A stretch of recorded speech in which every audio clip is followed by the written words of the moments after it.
Alô, alô, minha gente. Oi, nós de volta aí. Oi, nós mesmo, como o povo gosta de ouvir.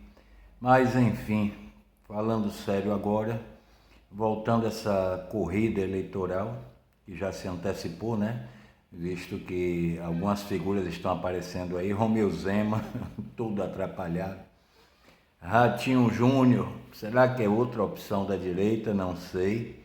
Mas, segundo a direita, a principal opção é o governador de São Paulo, né?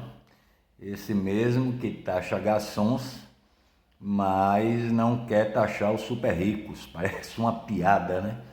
Essa nova república é uma piada, seria uma piada se não fossem os governos do PT de Lula e Dilma, seria uma piada. Se nós lembrarmos de Sarney e o plano Sarney, congelamento de preços, toda aquela presepada toda a gente viu no que deu inflação disparada. Se nós lembrarmos de Collor, plano Collor, pegou o dinheiro de todo mundo durante 1 ano e meio, e a gente viu no que deu. Parece piada, né? E Collor copiando a campanha de Jânio Quadros contra a corrupção, enfim, toda aquela conversa, e aparece outra figura desconhecida, porque Collor foi eleito pelo PRN, né?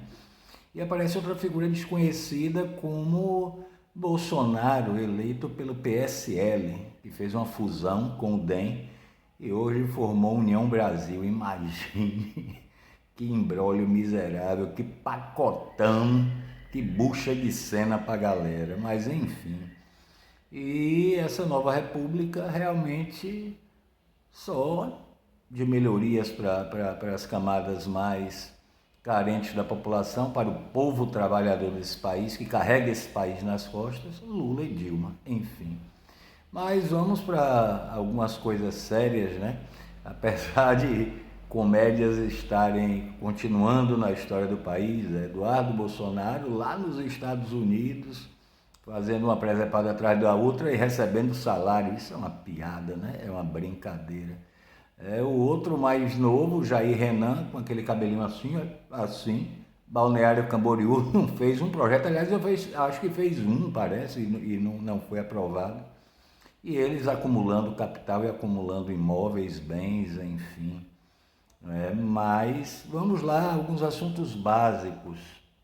Várias coisas rolando na internet, mas alguns assuntos básicos, como, por exemplo, a questão da inflação, né? Da alta dos preços dos alimentos.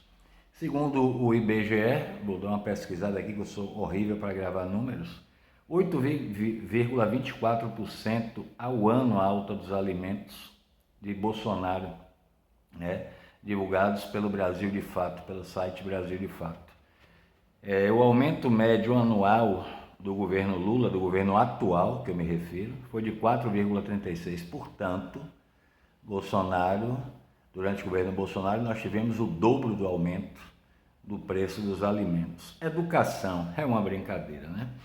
Entre 2003 e 2014 foram 18 universidades federais construídas por Lula. Durante o governo Bolsonaro, nenhuma. Ao todo, Bolsonaro contingenciou, gente. Já que nós nos preocupamos tanto com família, a educação é fundamental. Tanto a educação da família, como a educação da escola, da universidade, a preparação profissional, para que nós não fiquemos o tempo inteiro formando grandes empresários e mantendo sempre os funcionários, os pobres como funcionários, como colaboradores, como eles colocam. Colaborar é trabalhar junto. Você já viu o patrão trabalhar com funcionário de um supermercado ou de alguma empresa dessa, mas são os colaboradores, né? Enfim. E depois tem que ser também os empreendedores.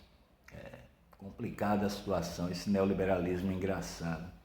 Mas voltando ao assunto, 18 universidades criadas por Lula e Bolsonaro contingenciou 2,4 bilhões do orçamento previsto para o MEC em 2022. Não esquecemos disso. Não esqueçamos disso, desculpe, porque isso é sério. Ele sucateou a educação brasileira. Se a gente for para projetos sociais, Minha Casa Minha Vida, do governo Lula, os juros foram reduzidos para a faixa 1, os menos favorecidos. Enquanto a Casa Verde e Amarela, a taxa de juros foram mais altas para as famílias de menor renda. No governo atual de Lula, o Minha Casa Minha Vida incluiu famílias de baixa renda com a isenção, nesse governo atual, com a isenção de prestações para quem recebe o Bolsa Família ou o BPC, isenção. É bom que a classe trabalhadora tenha a consciência disso. O imposto de renda, nos 13 anos dos governos petistas, a tabela do imposto de renda teve reajuste de 69% contra 17,5% do governo Fernando Henrique e 0 com Temer e Bolsonaro. Aí vem a questão dos 5 mil, né? Quem ganha até 5 mil não vai pagar imposto de renda graças ao projeto do governo Lula, Haddad à frente. E interessante foi a armadilha que eles colocaram. Em unanimidade aprovaram isso, mas também depois impediram que o projeto fosse à frente para taxar as bets, né? Para taxar as fintechs também. Então eles tinham um propósito por trás. Só que eles são covardes, eles não têm coragem de dizer a verdade. Gente, uma coisa bem simples. Quem é trabalhador, vota em trabalhador. Quem tem amor à família, vota numa renda mínima para os que precisam. Votam numa educação que atenda à escola pública, às universidades públicas.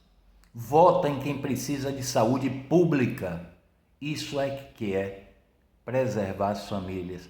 Não discursos etéreos, discursos vagos, com passagens bíblicas de pastores como Silas Malafaia, Edir Macedo e Companhia Limitada, que só pensam no próprio bolso. Vamos abrir o olho, vamos lutar. A eleição está bem perto, não está longe não.